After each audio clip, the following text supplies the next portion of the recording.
বন্ধুরা, চলে আসলাম আমার রান্নাঘরের রেসিপি নিয়ে।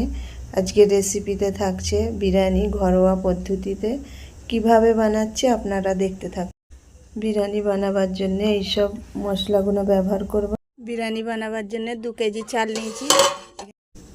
জলের মধ্যে এই মশলাগুলো, এতে আমি 2 কেজি মাংস নিয়েছি। টক দই দিয়েছি, অল্প আদা রসুনের পেস্ট দেবো। টক দই আদা রসুন দিয়ে মাংসটাকে মাখিয়ে রাখবো।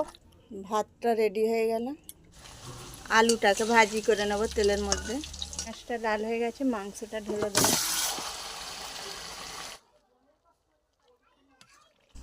মাংস রান্নাটা রেডি হয়ে গেল, বিরিয়ানিটা সাজানো যাক।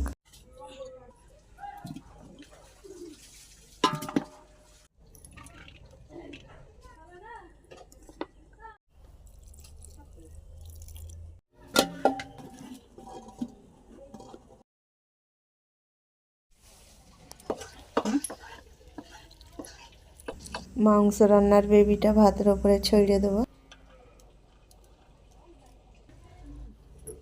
বিরিয়ানির শেষে মিঠা আতর দেবো। বিরিয়ানিটা পুরো ঘরোয়া পদ্ধতিতে বানালাম, মন দিয়ে দেখবেন, আপনারাও বানাতে পারবেন। শেষে ঘি দেবো, এবারে দমে দেবো। যে সকল বন্ধুরা চ্যানেলটাকে সাবস্ক্রাইব করুনি, সাবস্ক্রাইব করে নেবেন।